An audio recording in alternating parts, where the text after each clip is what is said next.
মৌলভীবাজার এক আসনে গণফ্রন্ট প্রার্থী শরীফুল ইসলামের সাথে স্থানীয় সাংবাদিকদের মতবিনিময়। আমাদের বিডি স্টার টিভির মৌলভীবাজার জেলা প্রতিনিধির পাঠানো তথ্যচিত্রে দেখুন বিস্তারিত।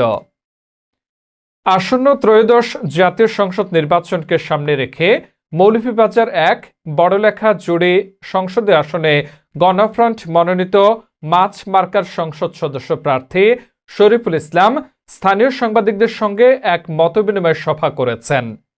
23 জানুয়ারি শুক্রবার বড়লেখা পৌর শহর এলাকার নিজ বাসভবনে স্থানীয় গণমাধ্যম কর্মীদের সাথে মতবিনিময় সভায় শরীফুল ইসলাম বলেন, দেশের গণতন্ত্র, ভোটাধিকার ও সুশাসন পুনঃপ্রতিষ্ঠার লক্ষ্যে গণফ্রন্ট নির্বাচনে অংশগ্রহণ করছে।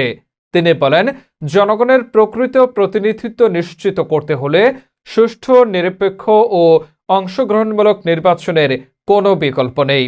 তিনি আরো বলেন, মৌলভীবাজার এক আসনের বড়লেখা ও জুড়ি উপজেলার মানুষ দীর্ঘদিন ধরে উন্নয়ন ও ন্যায়বিচার থেকে বঞ্চিত।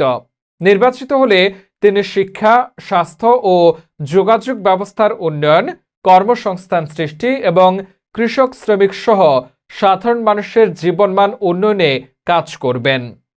এছাড়া জুড়ি উপজেলার রত্না চা বাগান ও ফুলতলা সীমান্তবর্তী এলাকা এবং বড়লেখার বোবারতল সহ বিভিন্ন স্থানে রাস্তাসহ মোবাইল নেটওয়ার্ক সমস্যার সমাধানে কার্যকর উদ্যোগ নেয়ার আশ্বাস দেন। একই সঙ্গে সাংবাদিকদের সম্মানজনক ভাতার আওতায় আনার জন্য সরকারের সংশ্লিষ্ট কর্তৃপক্ষের প্রতি আহ্বান জানান তিনি। সাংবাদিকদের বিভিন্ন প্রশ্নের জবাবে শরীফুল ইসলাম বলেন, গণফ্রন্ট সাধারণ মানুষের অধিকার আদায়ে রাজনীতি করে। তিনি নির্বাচন কমিশনের প্রতি দায়িত্বশীল ভূমিকা পালনের আহ্বান জানান এবং ভোটারদের নির্বিঘ্নে ভোটাধিকার প্রয়োগের উপযোগী পরিবেশ নিশ্চিত করার দাবি জানান। মতবিনিময় সভায় স্থানীয় গণমাধ্যম কর্মীরা উপস্থিত ছিলেন। সভা শেষে প্রার্থী শরীফুল ইসলাম আগামীর আন্দোলন ও নির্বাচনী কার্যক্রমে সাংবাদিকদের সহযোগিতা কামনা করেন। শিক্ষা ব্যবস্থা সহ বিশেষ করে যোগাযোগ ব্যবস্থাটা যাতে উন্নত করা হয় এবং আমি যদি এমপি নির্বাচিত হই সেখানকার যোগাযোগ ব্যবস্থা আমি অবশ্যই উন্নত রাখবো এবং সেটা আমার প্রধান প্রায়োরিটি থাকবে। পাশাপাশি জুড়ি এবং বড়লেখার প্রত্যন্ত অঞ্চল, দুর্গম এলাকা আছে যেখানে অনেক জায়গায় এখনও আমি নিজে গিয়েছি, অনেক জায়গায় কিছু কিছু জায়গায় বিদ্যুৎ নাই এবং সবচেয়ে বেশি আমার কষ্ট লেগেছে এখানে রাস্তাঘাটের অবস্থা যোগাযোগবিহীন।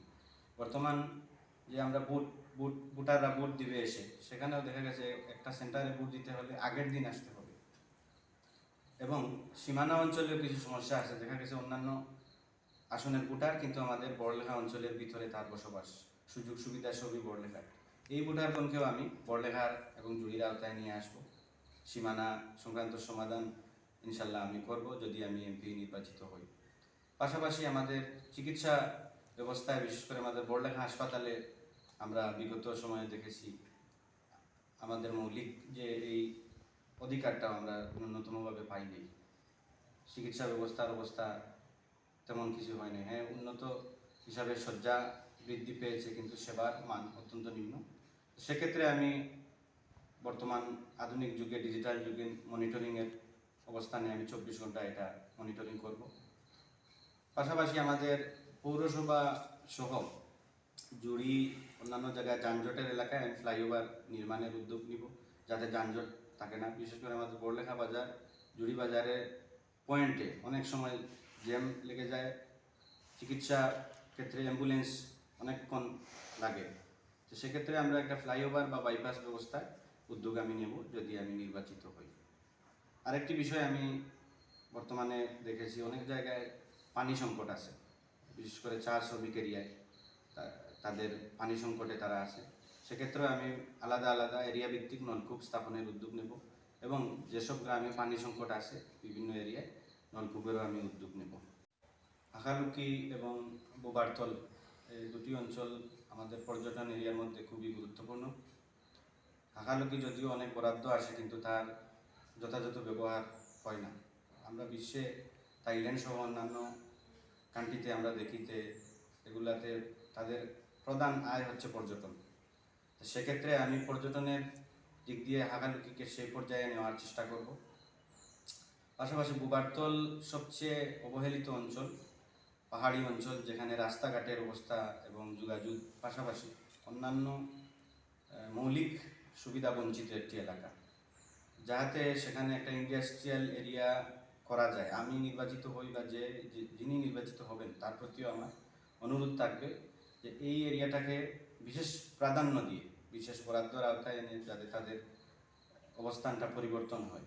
সংবাদকর্মী আমি বলবো, বিশেষ করে আমার বন্ধুগণ, আমাদের সরকারের পক্ষ থেকে সব কিছুর বাজেট করা হয়। এই নির্বাচনে কয়েক হাজার কোটি টাকার বাজেট করা হয়েছে, সব সেক্টরের বাজেট হয়েছে, সব আপনার কিছুতেই বরাদ্দের একটা সুযোগ আছে, কিন্তু সাংবাদিক যারা, তাদের জন্য কোনো বরাদ্দ নেই।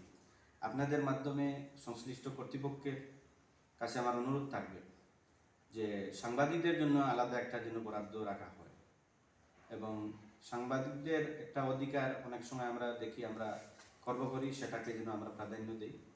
আপনাদের মাধ্যমে সেটা আমি পর্তুগুল, এলাফুর, অন্যান্য বিভিন্ন রত্না বা চা বাগান সহ আপনার আরও অন্যান্য অনেক জায়গায় মোবাইল নেটওয়ার্কের একটি সমস্যা আছে। মোবাইল ফুলতলাতেও আছে, ফুলতলার বর্ডার অঞ্চলে আমরা নেটওয়ার্কের সমস্যা আছে। সেটার জন্য আপনার আমাদের যে সিম কোম্পানিগুলো আছে, আমি বিশেষভাবে যোগাযোগ করে এখানে অতিরিক্ত নেটওয়ার্ক স্থাপনের বিশেষ উদ্যোগ গ্রহণের জন্য আমি করব।